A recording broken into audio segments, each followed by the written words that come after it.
It's not the critic who counts, not the man who points out how the strong man stumbles or where the doer of deeds could have done them better.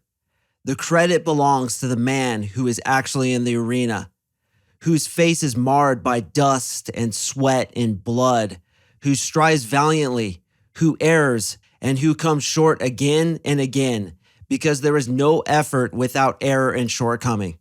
But who does actually strive to do the deeds, who knows the great enthusiasms, the great devotions, who spends himself in a worthy case, who at the best knows in the end the triumph of high achievement, and who at the worst, if he fails, at least fails while daring greatly, so that his place shall never be with those cold and timid souls who know neither victory nor defeat.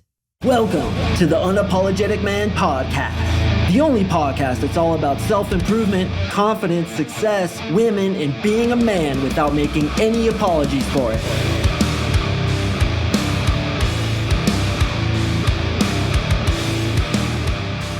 What is up, gentlemen? Thank you for tuning in to another episode of the UMP. I really do appreciate you. And today we are going to talk about all those haters that are bringing you down.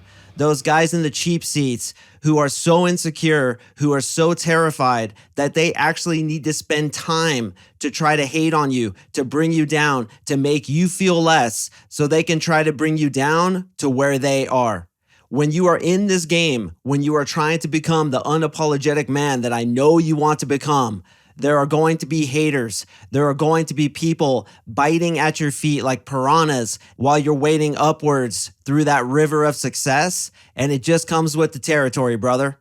The tallest poppy always gets cut, which means if you really want to put yourself out there, if you really want to become a girl magnet, if you want to become a multimillionaire, if you want to become that fucking champion that I know you want to become, this is something that you have to expect.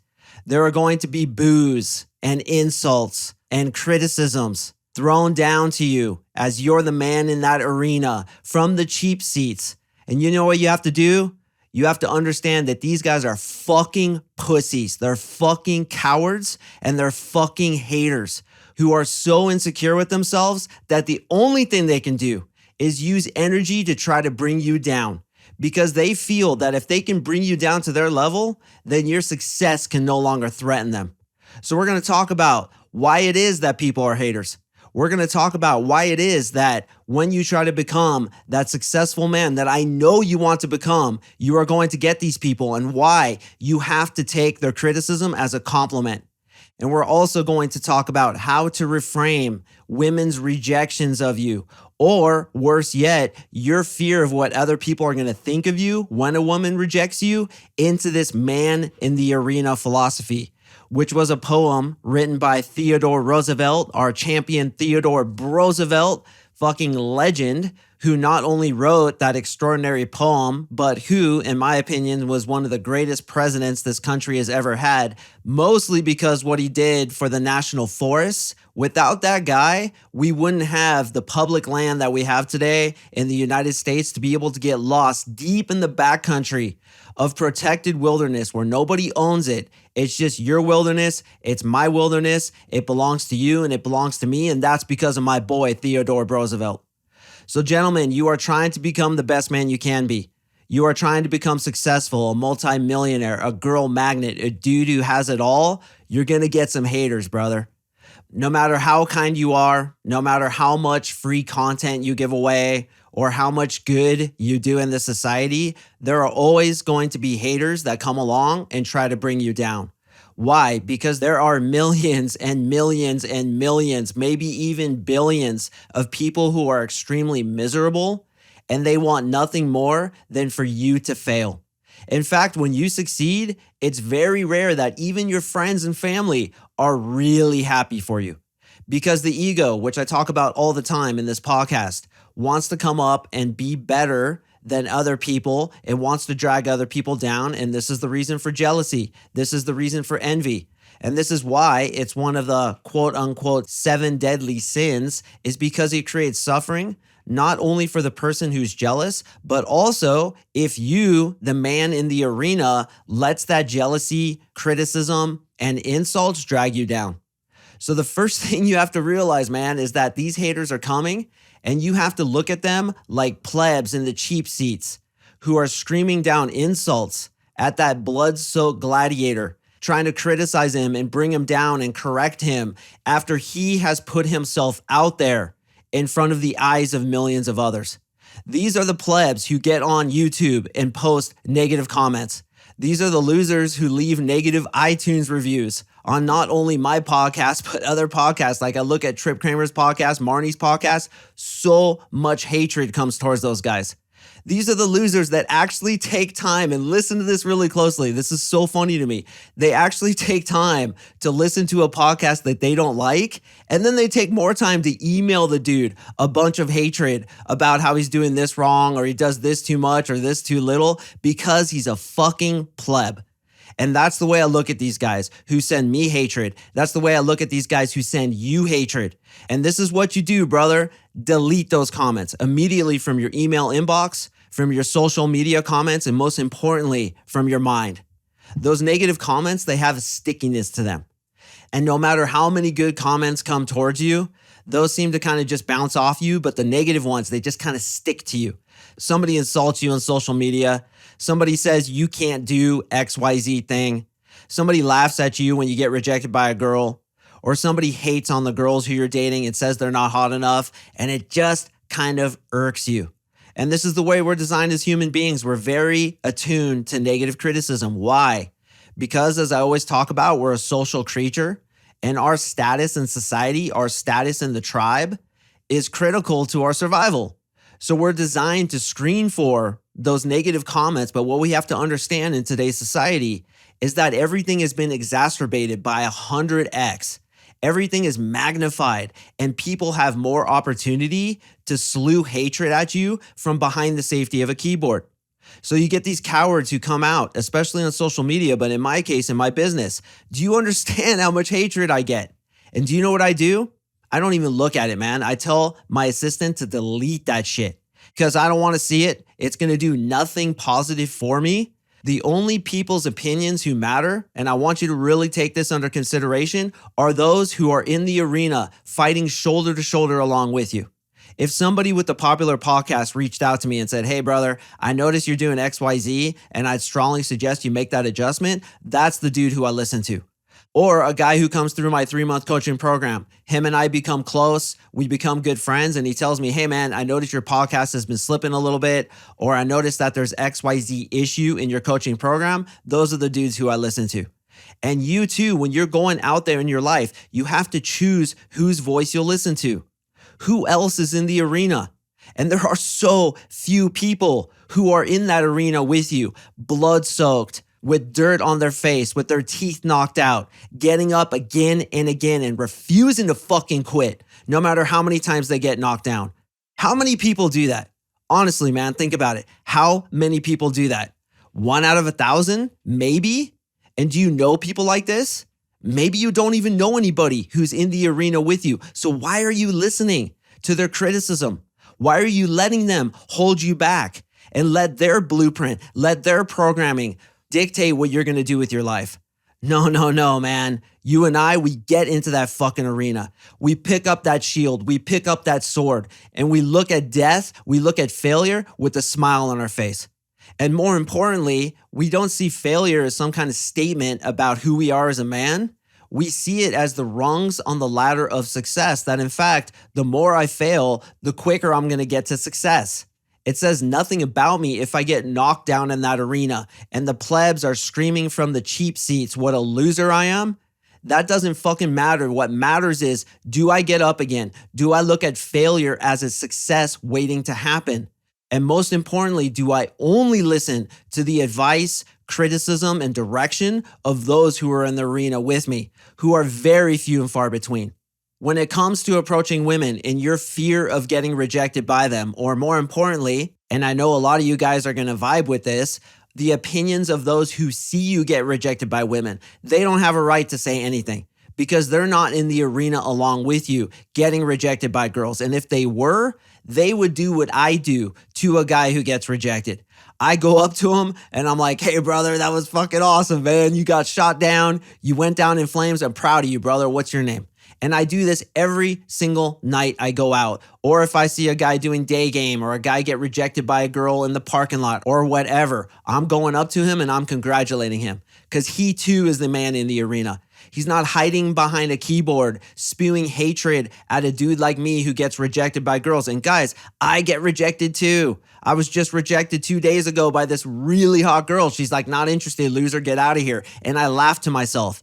And I said, you don't have the right to judge me because you're not in the arena doing this fucking work. You're not going up to super hot guys and approaching them and like putting yourself out there and wearing your heart on your sleeve and saying, hey, I thought you were cute, had to come meet you. So what you say means nothing to me because I'm internally validated. I'm the dude with the sword and the shield who's in this fight. You on the cliffside watching me do so, judging me, drinking your wine and eating your bread and trying to convince your ego that you're superior to me because you can spew down judgment upon me. No. You do not get the right to judge me. So I'm not going to even fucking listen to what you have to say. Delete, goodbye, kick rocks with your head down. And for God's sakes, if you don't like what I'm doing, then fuck off. Step back and fuck your own mouth because your opinion doesn't fucking matter. And this is the way I want you boys to think about everybody who is hating on you and spewing negativity towards you and criticism. Step back and fuck your own mouth because your opinion doesn't matter. You're not in the arena with me. You don't have a blood-soaked smile as you stare down on your hands and knees into that sand. As the dripping blood pools below you and you say, get the fuck up. Let's do this again. And you rise back to your feet and you take the next challenge and you look forward to those failures. Because you know the more failures you can stack, the quicker you're going to get to success. You open 10 girls and you get rejected by 8, I guarantee you're going to get 2 phone numbers and you're probably going to have sex with both of them. It's all about numbers and it's all about not taking those criticisms and failures so seriously because you're the man in the arena. It's the effort that matters, not the results. So what effort are you putting out? Are you putting yourself out there or are you so scared of the cheap seats that you're not even genuinely lighting yourself on fire and letting other people watch you burn? It takes courage to become successful. If you want to be that multimillionaire, you want to be that girl magnet, you want to get everything that you desire, you have to face your fears and step right into them and realize that they are an illusion and they will have so little effect on you, you will be surprised and dazzled once you actually face them. Fear is false evidence appearing real. It means nothing. And the more hatred you get, the better you should feel about yourself because hatred is a sign of success.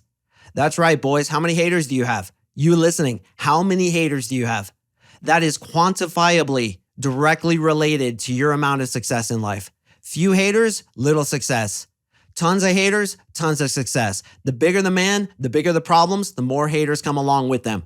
So I look at haters as a coliseum full of success. All those cheap seats that I can barely see down here as I stand in the sand of the arena. I'm looking up and I see all those plebs screaming down at me and I just smile and I say, hell yeah, there's a lot of them, bro, which means I have a lot of success. It was that most successful gladiator that drew the most haters to him, wasn't it? It's that most successful dirt bike rider, that most successful quarterback, that most successful Premier League football player, that most successful rugby player, cricket player, choose your sport. Think about the most successful guys in the world. And you know what they're doing? They're laughing all the way to the bank because they are successful and they know that all the haters are spewing negativity at them. And they're like, yeah, man, the more negativity, the more my bank account grows. So why the fuck not? I invite it. I laugh at it. And yes, these guys are laughing all the way to the bank. And this is the way I need you to think, brother, because if you want to get to that highest level, you have to embrace the haters. Take it as a compliment. When they're trying to bring you down, it's probably because you're doing something right. It's one of my favorite quotes that I continue to tell myself again and again and again because I'm growing big, man. Like this podcast is exploding and the haters are funneling into my inbox. Fortunately, it's an infinitesimally small amount compared to the amount of love that I get from you champions, which motivates me to continue doing this, by the way, is when you guys write me and you're like, dude, thank you so much. That hits hard, man. And those are the things I take seriously because I know that you're in the arena with me. But the more haters I get, the more I know I'm successful. So I take it as a compliment. And it's that quote, when they're trying to bring you down, it's probably because you're doing something right. So go get the haters, brother. Go collect them up. And if somebody laughs at you for approaching a girl or judges you, or you just feel like they're watching you and judging you, it's because they're cowards and they don't have the intestinal fortitude to do it themselves. So it's a pleb, brother. That dude is in the cheap seats. Send him up there. Don't listen to what he says and put him there knowing that the fact that he's there is a testament to your success. So the more you get laughed at, the more you get criticized, the more you get hatred, people saying negative things about you, trying to correct you, trying to make you do what they want to do and get you off your path. I want you to smile, a wry smile to yourself like a Spartan after battle, who a little girl comes up to him and says, "Oh my God, your helmet is so stupid." And he doesn't even look down at her with his entire head. He just looks down at her with his eyes and he gives a little wry smile and a little chuckle. That's what you do to the haters, man. Because the more you succeed, the more you're going to get. So this is what you do. Delete. Next, please.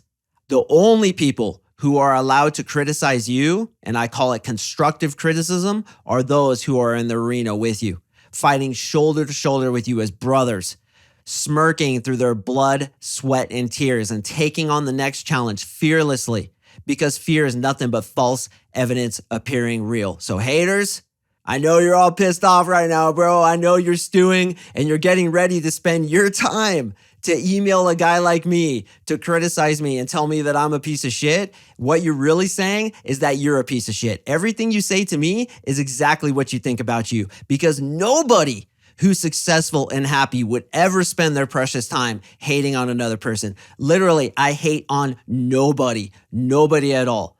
I want to see guys succeed. I want to bring people up. And when someone's succeeding, I say, yeah, man, you're fucking killing it. Like Trip Kramer, my boy, who's technically, quote unquote, my competition, he's crushing it on IG. And I texted him the other day and I'm like, dude, you're crushing it, man. Keep it up, brother. Go, go, go. Get some.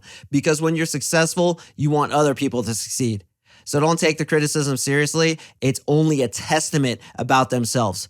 And the more they're trying to hate on you, the more it shows that you're successful. So collect up the haters, man. It's nothing but evidence of your success. Gentlemen, I do appreciate you listening. I drop podcasts on Mondays and Thursdays, so please stay tuned for the next one, and I will see you, that's right, in the next episode.